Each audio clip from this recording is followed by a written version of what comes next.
welcome to lesson 8-4. In this lesson we're going to take a look at one other way to display data. In 8-3 we talked about frequency tables, dot plots, and histograms. In this lesson we're going to take a look at another thing that you've looked at in middle school as far as how to display data, and that's going to be a box plot or a box and whisker plot. Let's go ahead and get started. So like I said in the intro, another way that we can visually display a data set is by using a box and whisker plot. Sometimes you might be seeing these called just a box plot, and we use these box plots or box and whisker plots to summarize quantitative data. This is going to have the same limitations as a histogram, where we're not going to be able to really show categorical variables or categorical data like we could in the frequency table or the dot plot. We're going to have the same limitations of the histogram, where we're only going to be able to use this to summarize quantitative data. So to create a box plot, what we're going to have to find is something called the 5-number summary. Now that sounds like a fancy new word, but we have actually talked about each of the 5 pieces of the 5-number summary before this video. So just to go over what they are in the context of a 5-number summary, the 5 numbers that you're going to have to find are going to start with the minimum, which is going to be the smallest value in the data set. You may also see this referred to as Q0. We're going to find the first quartile, which we have already talked about how to find. That's also known as Q1. We're going to need our second quartile, also known as the median, or Q2. And we're going to need our third quartile. And we're going to need, finally, the maximum, which is going to be the biggest number in our data set. And we are going to use these 5 numbers as the framework for our box and whisker plot. So let's go ahead and jump into an example. Now, as I mentioned, the first thing we're going to have to do is find our 5-number summary. And that is going to be our minimum, our Q1, our Q2, our Q3, and our maximum. So if you need a review on how to find these, you can go back into the old videos and watch them in our previous lesson in, let's see, it would have been 8-1. But we're going to go ahead and go through the process here as well. So remember, the first thing we're going to have to do is to put these numbers in order. So I'm going to put these in order. I have a 3. I have a 3. I have a 4. Followed by a 5. Followed by 6 sixes. 1, 2, 3. And then I have 2 sevens. And a 9. Alright, so I'm just going to rewrite this down here where we're going to have a little bit more room now that I have them in order. That way that they don't get in our way or we don't get confused when we're looking for these numbers. Now the first 2 things that are going to be the easiest to find are usually going to be your maximum and your minimum, because those are simply just your highest numbers and your lowest numbers. So we can go ahead and jot those down since we have these in order now. Our lowest number is going to be 3. So I'm going to put that as my minimum. And my highest number is going to be 9. So that is going to be my maximum. Now, what I'm going to do next is to find the median. So we have all our numbers in order. So what we do now is we cross out from either side. And we find the number that is in the middle. So I have 2 on that side, 3 on this side, 4 and 4. And I'm left with 6 and 6. Now again, if you're stuck with 2 numbers in the middle, you add them together and divide by 2. Though of course in this it's going to be easy to see that our Q2 is going to be 6 since it's a 6 on either side of those. So I'm going to go ahead and put that off to the side there. And then the next thing I'm going to do is I am going to have to separate these into my top half of my data and my bottom half. Now remember, since this 6 was not actually a piece of the data set, our 2 original 6s each need to be included on the lower and the upper half. So I'm going to find now my Q1, which remember is the median of the bottom, or the lower half of the data. So I'm going to cross off a 3, I'm going to cross off a 6, I'm going to cross off a 3, cross off a 5, and I see that I am left with 4. So 4 is going to be my Q1. I also need to find my Q3, which I'm going to do the same thing as I did for Q1, except with the top half of the data. So I'm going to cross off the 6, this 9, this 6, this 7, and that leaves me with just the 7 in the middle. So my Q3 is going to be 7. Alright, so now I have the 5 numbers I'm going to need, the 5-number summary, to plot this dot plot. So the way I'm going to do this is I'm going to draw a number line, kind of like we did with the dot plot, and I'm going to number this number line so that I can make sure that I can include all my values from highest to lowest or from lowest to highest. Sometimes you will count by ones, other times you will count by fives or tens, whatever you feel is an appropriate scale to make sure that you include all your data. That is going to be the biggest thing you want to do, is that make sure that you can go from your smallest to the biggest without leaving anything out. So since my numbers are just basic 1 through 10 numbers, I'm just going to start at 0 and I'm going to count my way up to 10. So I'm going to number these number lines. And that's really as far as I need to go because my highest number is 9. Now what I'm going to do is for each of these values, I am going to put a dot. So wherever my minimum is, in this case my minimum was 3, I'm going to put a dot above the number line. These are typically done above the number line and not actually on the number line because we're actually going to need to draw in some additional pieces beyond these dots. So the next number I'm going to put a dot on is Q1, which in this case is going to be 4. Alright, and then I have a dot at Q2, which is also known as my median. So I'm going to put that dot at 6 since that was my quartile in the middle, my Q2. My next data point is going to be Q3, which was at 7, so I'm going to put a dot right there. And then last but not least, I'm going to put a point at my maximum, which was 9. Now, those are the 5 numbers that I need to make sure I put a dot on. What I'm going to do now is I'm going to make the box and the whiskers that this plot gets its name from.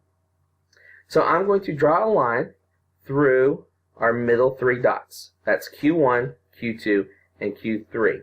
And I'm going to turn those into a box. So I really have 2 boxes, one right here and one right here. And then the last thing I'm going to do is I'm going to connect the 2 outside points on either side into my whiskers. So I have my box and my whiskers. Now just to recap what each of these are, this first point was my minimum. Let me find my cursor here for just a second. I'm losing my pen here. Alright, a little low. So this was my minimum, this was Q1, this was Q2, this was Q3, and then this was our maximum. So we have plotted our 5 numbers from our 5 number summary, and we have connected them with a box and a whisker. Now, one thing that we do have to consider when we're making our box and whisker plots is to check for outliers. We talked about outliers in lesson 8-1 and how to find those. But we do have the steps here just to kind of jog your memory in case you were a little fuzzy on how to remember how to do that. Remember, step 1 is going to be to find the interquartile range. That's Q3 minus Q1. Then we're going to multiply the interquartile range by 1.5. We want to subtract what we got in step 2 from Q1. Any number lower than this is going to be an outlier. And then we're going to take what we got in step 2 and add it to Q3. And any number higher than that is going to be an outlier. Again, you can go back to 8-1 if you need a little bit more of a refresher on that. So, let's go ahead and look at one more example of a box and whisker plot. Now, if we do find an outlier, we're not going to use this as our minimum or maximum. So instead of using whatever would be the lowest number or the highest number, since it's an outlier, we actually have to kind of exclude it from our data set. And we'll actually use our next closest number to be that either first number or last number, depending on whether it was a low outlier or a high outlier. We are still going to mark that outlier on our box and whisker plot, and to do that we are going to place an asterisk, which is that little star symbol, above the number on the number line. So we still have to include it on our box and whisker plot, it's just not going to be part of the boxes and the whiskers. It's going to kind of be a little standalone thing all by itself. So then we construct the box and whisker plot as normal with our new maximum or minimum. So we have an example here that we're going to look at. We'll do one more box and whisker plot before we turn you loose on your you-try problem. Again, the 5 numbers that we're going to need are Q1. Let me actually erase that. We'll start with our first one, Q0, which is our minimum. Alright, then we're going to have Q1, which is our first quartile. Then we're going to have Q2, or our median. Then Q3. And finally, Q4, also known as the maximum. And we will need to put these numbers in order. So I'm going to jot these off to the side here where we have a little bit of room. Let's see, I have 35, 39, 40, 43, 44, 47, 51, 51 again, 53, 56, and then finally 85. So right now I'm going to go ahead and put down my minimum and my maximum of 35 and 85. Now I am going to have to check to make sure that those aren't outliers, but I am going to put those down for now. So what we need to do now is to go ahead and find our median. So we're going to do that by crossing off data points on either side again. So we'll cross off from the left starting at 35, then we'll come over to the right to 85, and we're going to keep crossing off 2 and 2, 3 and 3, 4 and 4, 5 and 5, and that's going to leave us with 47 in the middle. So 47 is going to be our Q2. We didn't have to add up anything or divide by 2 because we are left with just that one number in the middle. Now because that one number was our one number in the middle, we're not going to include it in either our search for Q1 or Q3. So we'll go ahead and find what those values are. We're going to cross off, cross off, cross off a second, cross off a second, and we're going to be left with 40. So my Q1 is going to be 40. I now have to find my Q3. I'm going to go up to the top above our median, not including our median again because we were left with just that number in the middle.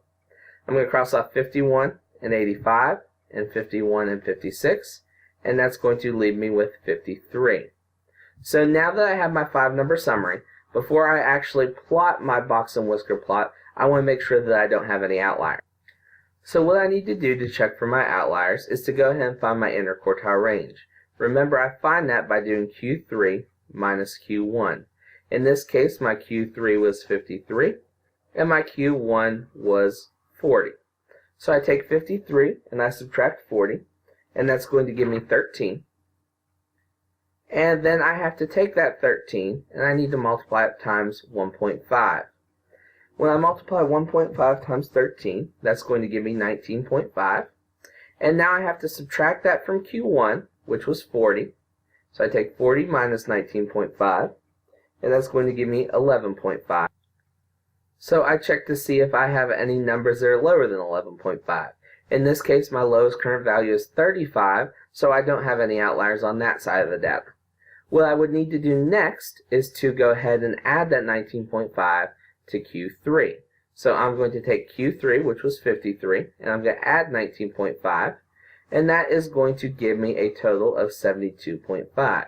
So now I need to look to see if I have any numbers that are higher than 72.5, which I actually do because my maximum is going to be 85.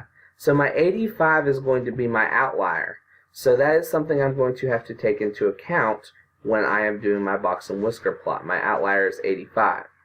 Alright, so now we're going to have to make a box and whisker plot that's going to cover all this data. And this time, since we're spread out all the way from 35 to 85, that's a range of 50. I don't think counting by ones is going to be our best bet on this one. So what I'm going to do instead is to count by 5. So I'm going to start down here, 0, 5, 10, 15, 20, 25, 30, 35, 40, 45, 50, 55, 60, 65, 70, 75, 80, 85, almost there, 90, 95, and 100. So now we're going to put our dots. Again, we're going to start with our minimum because our minimum was not an outlier. I'm going to put that dot at 35. My next number that I'm going to plot is going to be Q1, which is 40. So I go to where 40 was on our number line. Now I'm going to graph the median, or Q2. That was at 47. Now it looks like real quick my 40 dot disappeared there. There he goes. But the 47 is going to be between 45 and 50, so we're going to have to estimate just a little bit as to where that point's going to be. But we know it's going to be just about halfway, and these dots are not wanting to cooperate tonight. Here we go. Alright, the next one's going to be Q3, which is 53. So again, that's going to be a little bit more than halfway between 50 and 55. All right, now this is where things are a little bit different. Our maximum would normally be 85, but that is also our outlier. We said down here that 85 was our outlier. So instead of it being our fifth dot, what we're actually going to do instead of putting a regular dot is we're going to put a little asterisk right there. And what we're going to do instead for our Q4 dot is going to be our next highest number, which in this case was 56. So I'm going to put a dot here at 56. Alright, so now I go back to my original 5 dots as soon as that purple one will stay. I'm going to go through the same process of doing the box and whisker plot. I'm going to draw my lines through Q1, Q2, and Q3, and I'm going to connect those with 2 boxes. I'm going to draw my whisker out to our minimum and draw our whisker out to the new maximum, and then my asterisk will just be floating off to the side over here. And since you've had a chance to write these down, I'm going to erase this data just a little bit, just so that we can see and make sure that that's not something we forget about. It was 85. I'm going to put it more front and center there for you guys. So this is what a box and whisker plot would look like with an outlier. Sometimes that asterisk is going to be higher than all of our data. Sometimes it's going to be lower. Alright, that wraps it up for video 1. We only have one more video in this series, so make sure to check it out, and I'll see you guys there.